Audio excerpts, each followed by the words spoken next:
Hi everybody, my name is Advocate Divya and this is my first video. Hope so you will like it. So my first topic is based on product liability under Consumer Protection Act. So in introduction, the Consumer Protection Act 2019 is a landmark legislation enacted by the Indian Parliament, replacing the earlier Consumer Protection Act of 1986. It aims to better address modern day challenges faced by consumers, especially in the digital era. Like we see problems arise when we buy some products online, like on Amazon or another apps.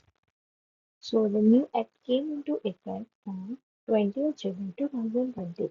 It enhances consumer rights, provides speedy reversal mechanisms, and introduces new concepts such as e-commerce regulation, product liability, and mediation.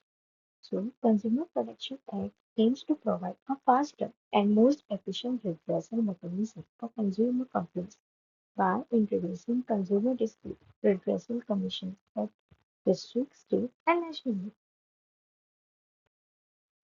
So, guys, there are few objectives of this act, like to protect the interests of consumers, to establish authorities for timely and effective administration and settlement of consumer disputes, then to address emerging challenges like online shopping, misleading ads, and digital frauds, and to introduce alternate dispute resolution mechanisms like mediation.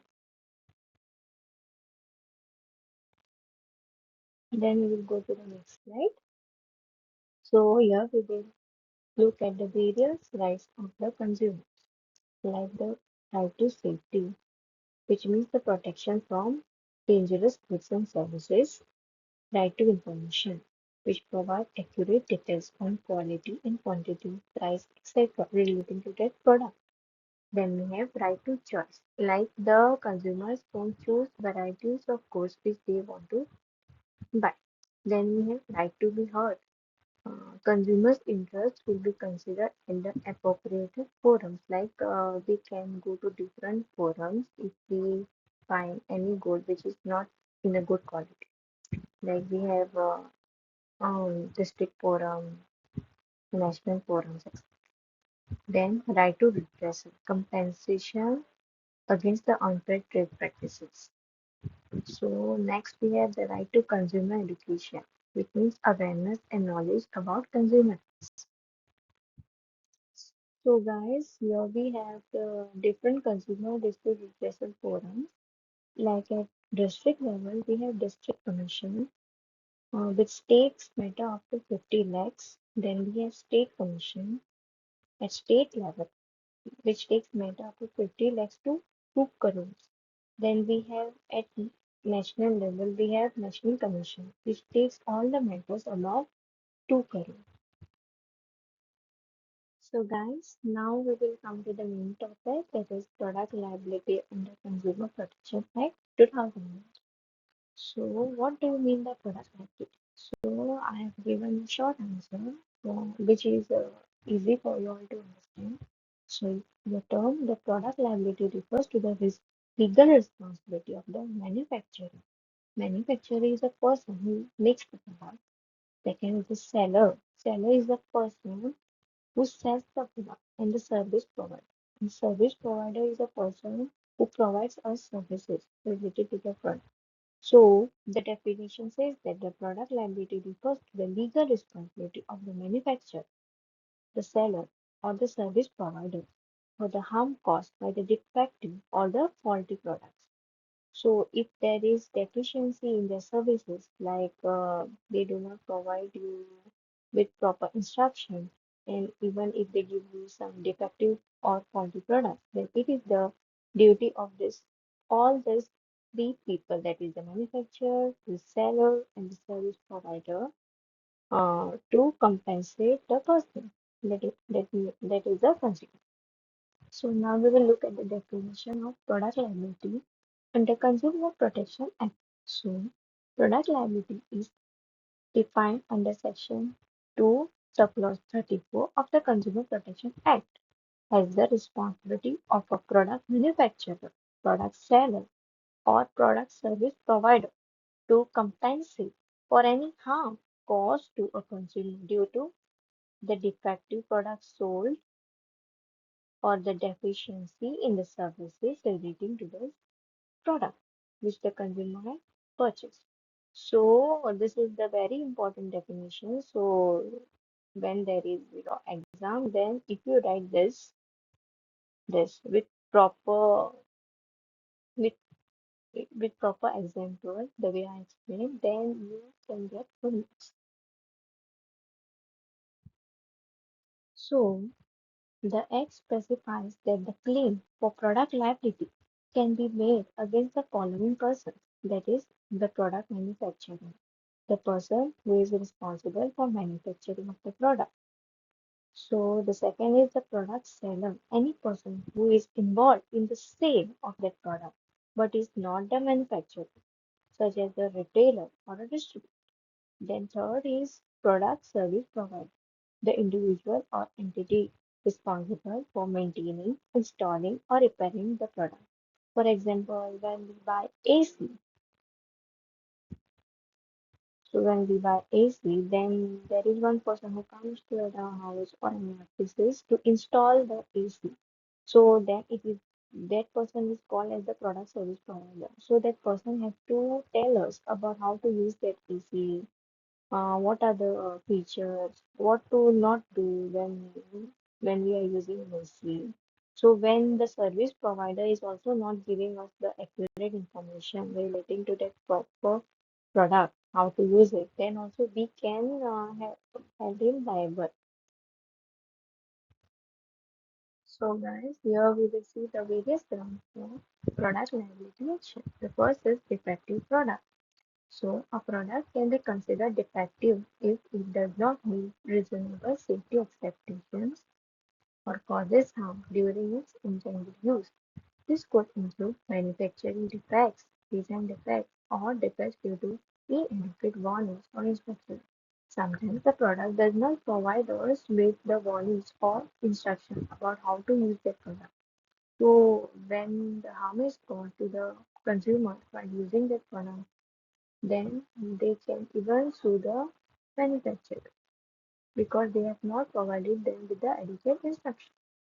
Then we have excessive pricing. A product may be deemed defective if the consumer is charged excessively for it, especially when there is no justifiable reason for the high prices. Sometimes we see in the market that some of the products are charged very high to us when we buy it. But there should be a proper ground, like there should be some uh, less of supply or another climatic changes or some other factors. But sometimes the shopkeeper and all sells us with high prices. So when consumers think so that we the consumers are charged excessively high, then we can sue them. Then we have unsafe products. Sometimes the products which we buy are not safe, like they are not properly designed, or sometimes they are not good for human consumption. Then also we can sue them. Then we have unfair or restrictive trade practices, like consumers can file claim for harm caused by any unfair or restrictive trade practices adopted by seller, including false or misleading advertisements or denial of proper services after purchase.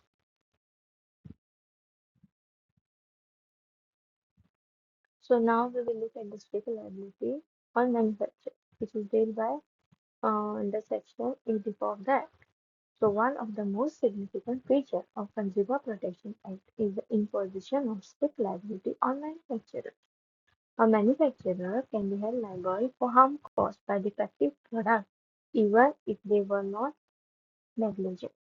So these are the some of the situations in which the manufacturer can be held liable, like we have manufacturing defect.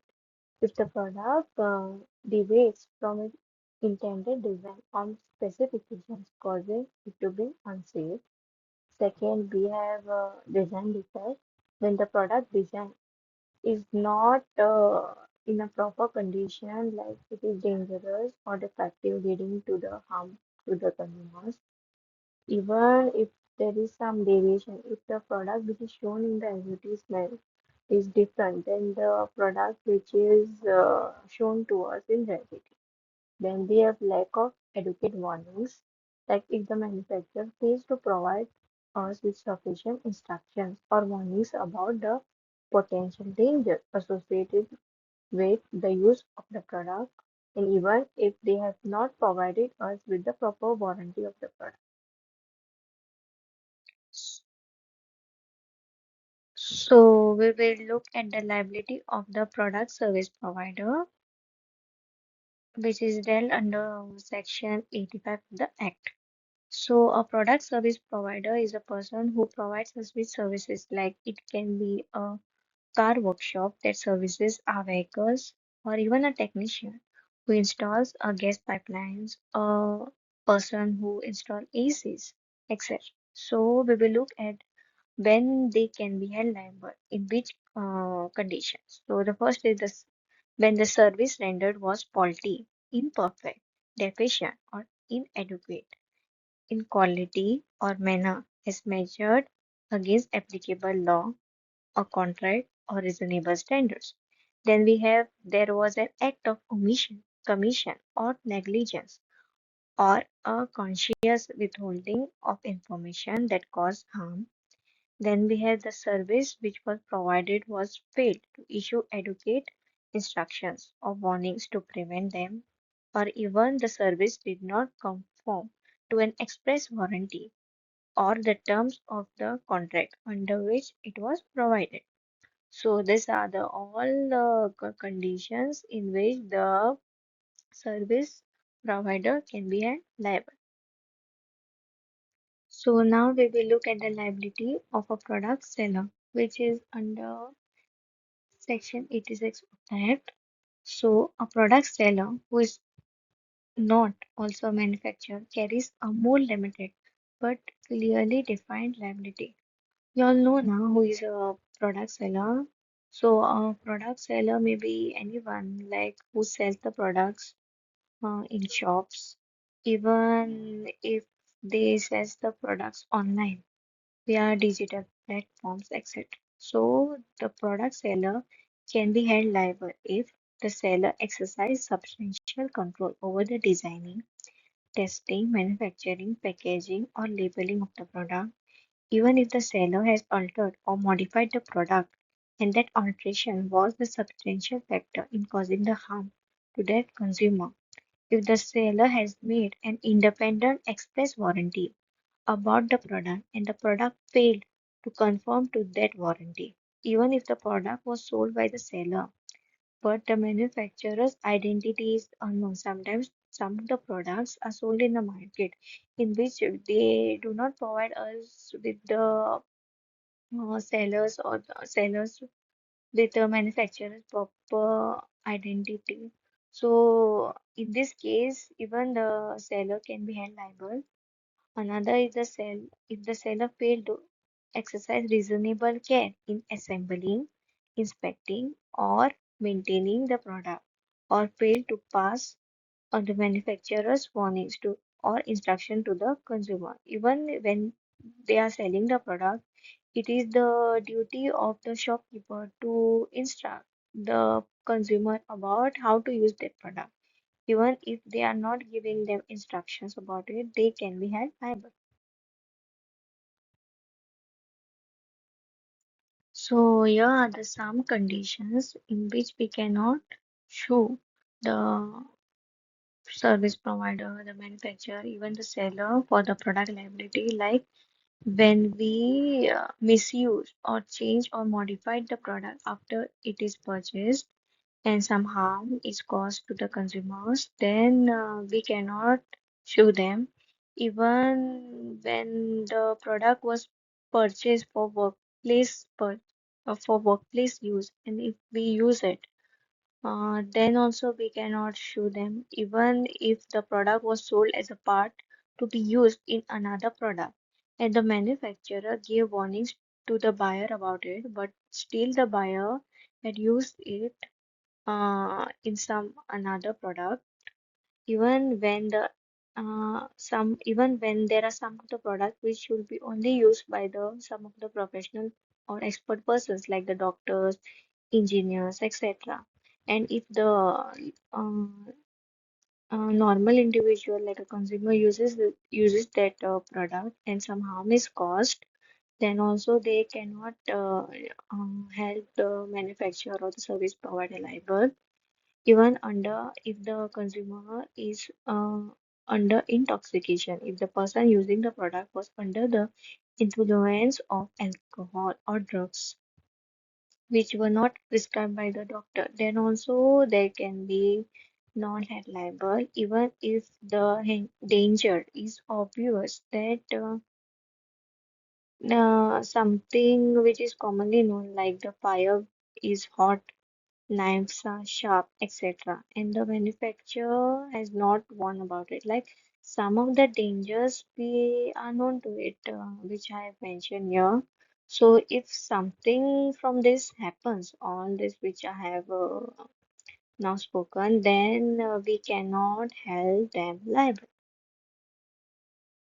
Now we have CCP, which is Central Consumer Protection Authority, which is the main authority to deal with this issue. So the CCPA is a regulatory body with powers to investigate violation of consumer rights, order product recalls, refunds, and discontinuation of unfair practices. They can even impose penalties for misleading advertisements on this product seller, service provider, manufacturer, etc. They can even take suo motu action for consumer protection. So then we have the role of the mediation. The Consumer Protection Act of 2019 has also introduces mediation as an alternative dispute resolution mechanisms aiming for speedy and amicable settlement of the consumer disputes.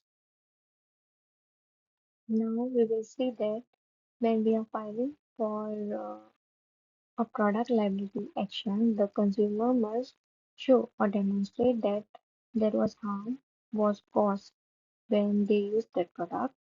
The harm resulted from the defective product. The defect is attributed to the manufacturer, seller, or the service provider. The process involves like filing of a complaint with appropriate permission, then which it is followed by investigation, hearings, and adjudication of the dispute.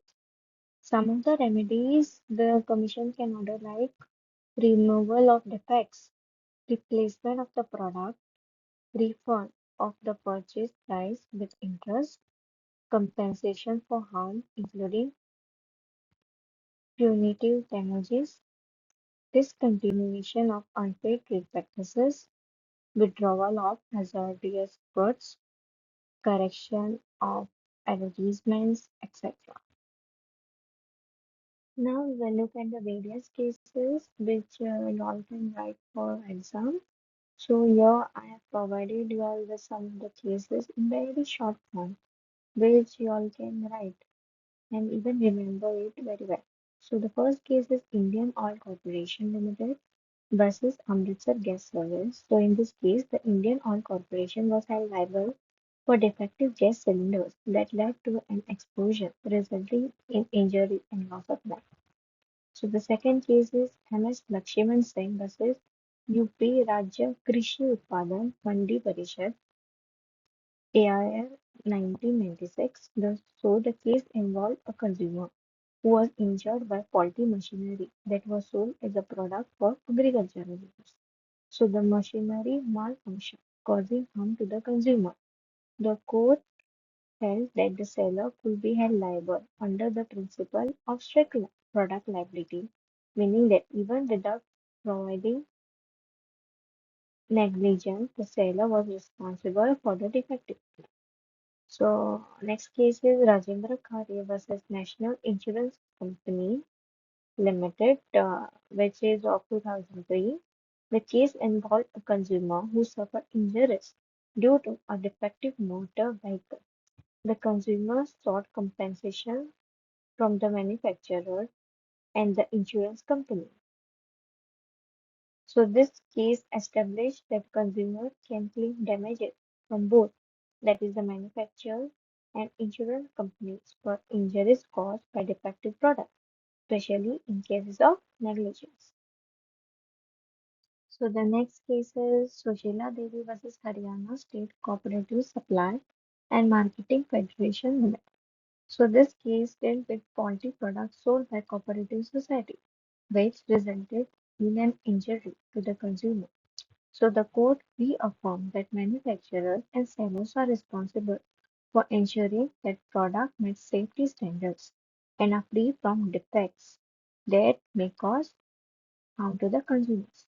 Then we have Indian Airlines versus K. Balchandran Thambi. So this case is of 2013. So this case was a case about delay and cancellation of flights, where it was held that the airlines must compensate if the passengers are made to wait for more than 6 to 8 hours without any information.